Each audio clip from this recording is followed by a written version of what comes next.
Sabi niya, oh, kung noon daw, malaya silang binababoy ang budget sa flood control projects.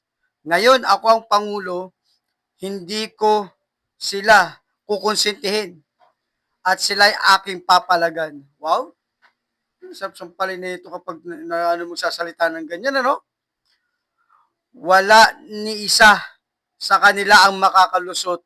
Lahat sila makukulong.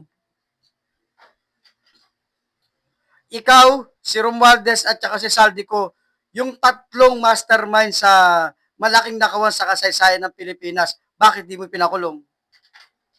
Kahit yung dalawa, ba't di mo pinakulong? Di ba? Ang lakas ng loob nito magsabi talagang ganyan, ano?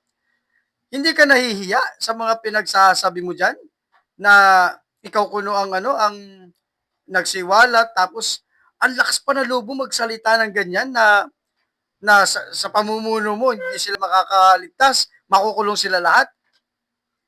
Kung sino-sino nga lang pinagpapakulong nyo eh. Kung hindi engineer, mga ano, mga nagtatrabaho sa field, yung mga kalaban nyo sa politika, ayan ang pinagmamalaki mo. Ayan ang pinagmamalaki mo. Ang tindi talaga na ito. Ang hirap ng bansa kapag may ganitong binigyan mo ng kapangyarihan ng isang ganitong leader. Walang kakwenta-kwenta, walang ka. Tapos ito pa, nakipag-anuhan pa yan sa Canada para ituloy yung minahan dito. Lahat talaga kukunin nito basta yung mga natural, kahit mga natural na yaman ng Pilipinas, hindi niya papalagpasin hanggang umalis ito sa 2028. Ano to, paldo pa din ito. Baka hanggang apo nito hindi maghihirap sa sobrang dami ng ninakaw. Grabe, sobro. Talagang yung Sierra Madre, kung makita nyo, napakalaki na ng ano, napakalaki na ng kinalbo doon. Uubusin niya. Hindi na titigilan. Wala talagang kwenta to. Iba ang pagkakaunawa nito sa bagay-bagay. Hindi siya na, kaya dapat talaga mapalitan na ito kasi hindi siya ano eh, hindi, kahit paliwanagan mo, kahit sabihan mo ng boses ng Pilipino, iba pagkakaintindi niya. Tignan mo sa salita niya na sinasabi, kung noon malaya silang binababoy ang budget sa flood control project. Bakit ngayon hindi ba binababoy ang budget? Ang mga budget hindi ba binababoy? Ang bobo naman na yung presidente na to. Napaka hina ng pangunawa. Kaya nakaka-bad trip eh kasi binigyan natin ng power ang isang ganitong klaseng leader. High pa yata ito eh. Parang ano pa ata eh, parang kagigising lang ba nito? Kung makikita mo kasi yung ano, yung ibang nakawan sa PDIC, yung sa PhilHealth, yung sa SS, kung makikita mo malulula kay kasi ang lalaki nun, bilyon-bilyon yun sa katotohanan na ang daming gutom, ang daming walang trabaho, ang daming namamatay sa baha, ang daming namamatay sa baha. Ngayon, tag-ulan na naman. Tangina, kinakabahan na naman yung mga flood prone, yung lugar, yung mga nalalandslide ng lugar.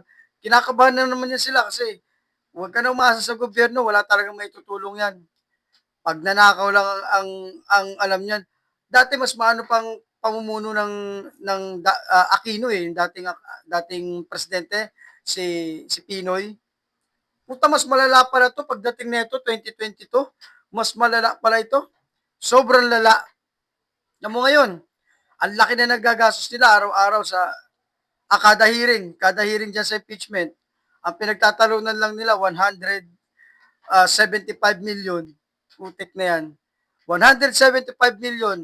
Samantalang si Romualdez may mansion sa Spain, may mansion sa Amerika. Tatlo yata yun eh. Tapos meron dito sa Manila. Tapos diyan sa ano niya, may hotel sa hometown niya, sa Leyte. Kung i-check mo yung ano niyan, naku, talaga, 'di ba? Ayun yung nakakagalit eh. Ayun talaga ang napakaraming sobrang garapal sa pagnanakaw. Tsaka yung umaano kay BP Sara, yung talagang nagdidiin. Sila talaga yung mga magnanakaw sa lahat eh. Kung naipon lahat yun, ang laki ng pera ng Pilipinas. Lahat siguro ng ospital natin may ano, may gamot na ano, tapos kumpleto ang pasilidad, ang daming doktor, baka libre pa sa gamot kung naayos ang ano nun. Tapos wala siguro tayong ano ngayon, wala tayong binabaha kasi magaganda ang flood control kasi nga pag napupunta talaga ang pera sa dapat nandun, magandang ano eh, ang resulta eh. Kaya lang pag napupunta na sa isang tao lang, iilan lang diyan, ayan, ay nangyayari.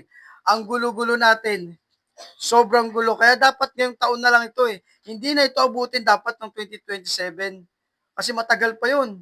Marami pang nanakawin to. At ang mga kaalyado nito, patuloy lang sila sa pagnanakaw. Ang daming problema ng bansa natin na napakadaming problema. Wala nga nag-i-invest eh. Wala nag-i-invest dito. Kaya kukunti ang trabaho, mga tao.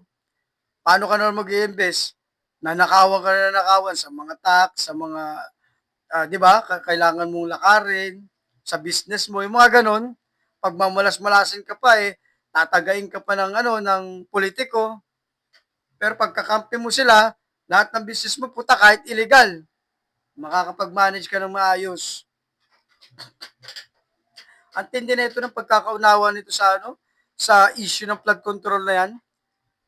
Tignan mo, ano kaya tono niya diyan? Sa ngayon, sa pamumuno ko, hindi sila lahat makakaligtas sa akin.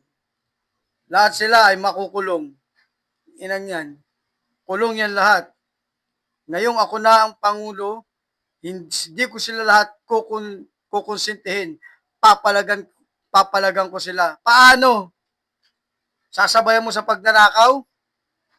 Sabayan kayo sa pagnanakaw kung sinong paramihan, siya yung panalo? Sana tablan to ng konsensya niya, oh. Sa Meralco na lang eh, sa mga bill, dapat inaasikaso mo yan eh. Kung hindi ikaw, kahit magsalita ka man lang sa ano, sa pamunuan na, oy, ano yun yan, palitin nyo, umaaray yung mga Pilipino. Ganun na lang eh. O kaya sa ospital, yung mga ospital na lang, puntahan mo, bigyan mo man lang ng budget kahit yung public hospital na lang natin. Nakakaawa mga Pilipino doon. Yung iba kahit hindi pa talaga sakit, hindi pa talaga kailangan ma-confine, nako-confine na lang dahil sa problema sa pag nakalabas. Kahit yung nakakulong, ayaw na lumabas eh. Tangina, mahirapan lang ako sa labas eh. Paglaya ako, dito na lang din ako. Libre pa ako pagkain dito eh. Napakahirap sa panahon ngayon neto ni ano, ni BBM. Sobrang hirap. Lahat talaga i-adjust mo eh, lahat. Walang ginagawa walang ginagawa, sinusuka ka na, yung talagang ano ka na ng mga Pilipino, sukang-suka na sa mga Pilipino, iba pa rin pagkakaunawa mo, na ang pag-ano pa rin sa sarili mo, ang galing-galing mo pa din. Kaya kahit saan ito magpunta eh, sa probinsya, dito man sa Luzon, pumunta man yan ng ibang bansa, kahit saan eh, talagang inaano siya ng tao eh. 'Di ba? Hindi siya tinitigilan ng tao kasi nga ang bobo na itong presidente na 'to. Wala itong ibang ginawa kundi hayaan lang magnakaw yung mga congressman. Hayaan lang magnakaw yung mga inappoint niya ng mga sekretary. Hayaan lang magnakaw lahat. Pati nga ewan ko ba, pati nga under ng DILG lahat, ano niya na eh, kontrolado niya na eh.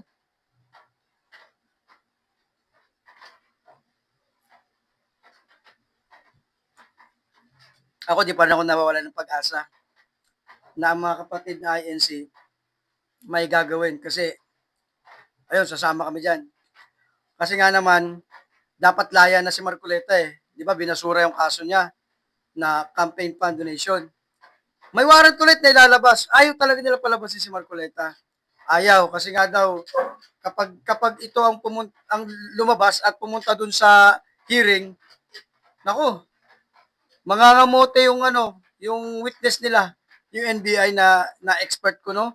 Mangangamote yun. Mga tanong ng isang abogado. Kaya lahat sila dyan, baka nga pati yung mga prosecutor eh.